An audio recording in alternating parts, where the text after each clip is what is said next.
وسلم نے اس زمین کے اوپر برکتوں کے سائے میں گزارے. 22,330 دن 6 گھنٹے کی مبارک زندگی اللہ نے اپنے حبیب صلی اللہ علیہ وسلم کو عطا فرمائی. آپ بتائیے آپ کا کوشچن کیا؟ وہ بالکل انٹونکیٹیو مین بن گئے، بالکل ایک دم گونگے، کچھ نہیں سوال کیا انہوں نے. میں نے عرض کیا کہ آپ نے سورہ فاتحہ بھی کتنی مرتبہ سنی تراویح کے اندر؟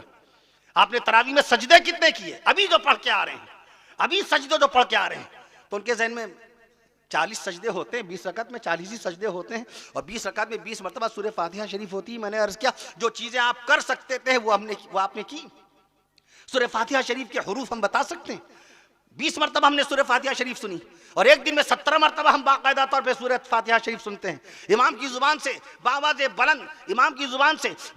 بلند 6 رکعت میں ہم سورہ فاتحہ سنتے ہیں. فجر کی 2 رکعت، مغرب میں 2 رکعت، عشاء میں 2 رکعت سورہ فاتحہ شریف بلند آوازی سے ہمارے امام صاحب پڑھتے ہیں. اور مجموعی طور پہ ہمارے امام صاحب 17 رکعت میں سورہ فاتحہ شریف پڑھتے ہیں. وہ سورہ فاتحہ جو ام القرآن ہے، وہ سورہ فاتحہ جو پورے قرآن کی ماں ہے، وہ سورہ فاتحہ جس کو باقاعدہ سورہ وافیہ کا نام دیا گیا، وہ سورہ فاتحہ کے 22 سے زائد نام ہیں. سورہ فاتحہ کا ایک نام سورہ وافیہ ہے، سورہ فاتحہ کا ایک نام سورہ شافیہ ہے. شان سورہ فاتحہ میں سبحان اللہ کہہ دیجئے. سورہ فاتحہ کا ایک نام سورہ وافیہ ہے، سورہ فاتحہ کا ایک نام سورہ شافیہ ہے، سورہ فاتحہ کا ایک نام سورۃ الشفا ہے، سورہ فاتحہ کا ایک نام سورہ رقیہ ہے، سورہ فاتحہ کا ایک نام ام القرآن ہے، سورہ فاتحہ کا ایک نام سبع مثانی ہے. میں عرض کر دوں آپ سے، مکہ معظمہ میں واحد سورت ہے جو 2 مرتبہ نازل ہوئی. سورہ فاتحہ پورے قرآن میں واحد اکیلی تنہا ایسی سورت ہے جو دونوں مقام پہ نازل ہوئی.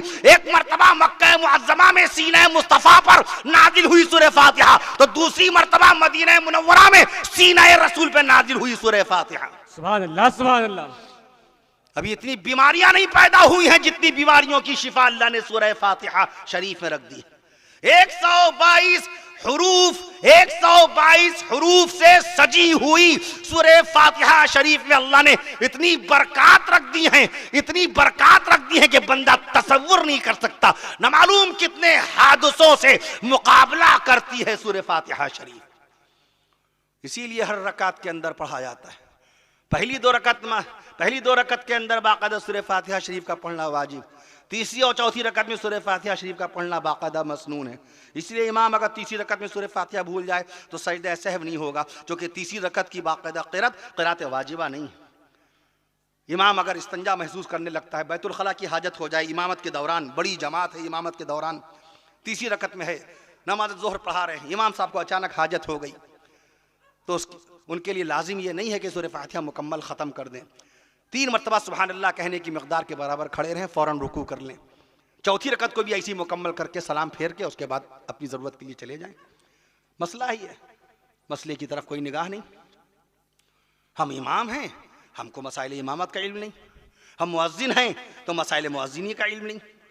بہار کے علماء کرام میں، بہار میں تنظیمیں ہیں، ائمہ مساجد کو مسائل امامت سکھائے جاتے ہیں باضابطہ طور پہ، بالاستقلال. مستقل شعبے ہیں وہاں. نماز کی 51 سنتیں، نماز سے وابستہ مسائل، یہ تھوڑی خالی ارکان تو سب کو معلوم ہے. نیت باندھ لی، نیت باندھنے کے بعد باقاعدہ سورہ فاتحہ شریف پڑھی اور کوئی صورت ملا لی، رکوع کیا، سجدہ کیا، یہ تو ارکان ہیں. امام کا دماغ، اگر امام عالم ہوتا، مفتی تو چکر گھنی کی طرح نماز میں چلتا ہے. مغرب کی نماز بہت سخت نماز ہے مفتیوں کے نزدیک، مسائل بڑے دقیق ہیں مغرب کی نماز میں، چونکہ دن کے وطر ہیں. صلاۃ المغرب یہ وطر النہاری، اما عائشہ صدیقہ رضی اللہ عنہ کا بیان ہے، دن کے وطر، مغرب دن کے وطر ہیں. اور یہ وطر آپ نے پڑھی، یہ رات کے وطر ہیں. صلاۃ اللیل، واجب اللیل. اکثر و بیشتر جب کبھی ہم تراویح کے بعد وطر پڑھاتے ہیں تو ہم واجب اللیل کا اعلان کرتے ہیں، صلاۃ الوطر واجب اللیل، تاکہ تبلیغ ہو جائے اس بات کی یہ رات کے واجب ہیں، یہ رات کے وطر ہیں. مغرب دن کے وطر ہیں. اما بی بی عائشہ صدیقہ رضی اللہ عنہا کا یہ فرمان ہے. مسائل کا علم نہیں. درود شریف کا پڑھنا کیا ہے؟ سنت مؤکدہ. التحیات کا پڑھنا کیا ہے؟ واجب ہے. دعائے معصورہ اللہم انی ظلمت نفسی ظلما کثیرا کا پڑھنا کیا ہے؟ مسنون ہے. سورہ فاتحہ شریف کا پڑھنا واجب ہے، امام کے لیے واجب ہے، مقتدی کے لیے خاموش رہنا واجب.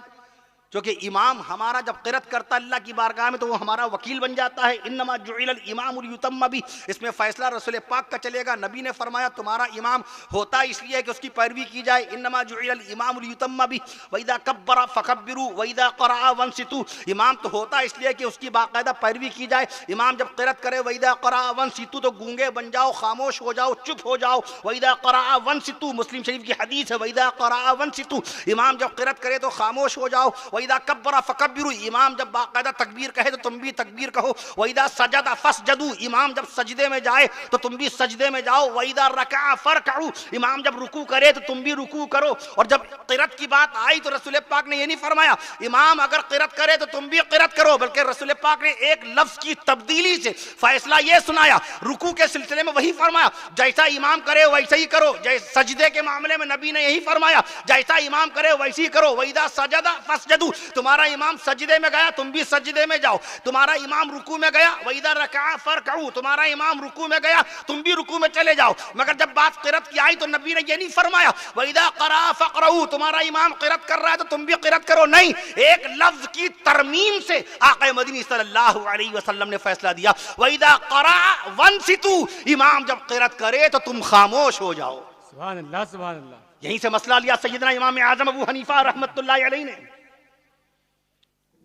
83,000 شرعی مسائل نکالنے والے امام اعظم ابو حنیفہ رحمۃ اللہ علیہ، اصحاب مصطفیٰ رضوان اللہ علیہ مجمعین کا دیدار کرنے والے سیدنا امام اعظم ابو حنیفہ رحمۃ اللہ علیہ 30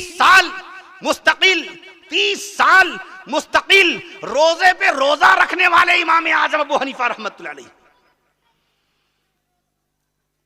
40 سال مستقل عشاء کے وضو سے تہجد کی نماز ادا فرمانے والے امام اعظم ابو حنیفہ رحمۃ اللہ علیہ، صحابہ کرام کا دیدار کرنے والے امام اعظم ابو حنیفہ رحمۃ اللہ علیہ، انہی کا یہ فرمان ہے.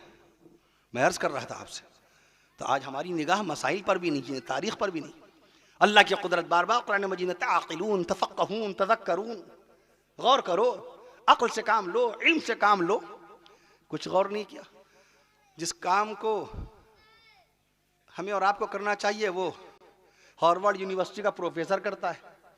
قرآن مجید میں چیونٹی کے نام پر پوری سورت موجود ہے، سورۃ النمل. چیونٹی کے نام پہ پوری سورت موجود ہے، چیونٹی کے نام پہ پوری سورت موجود ہے.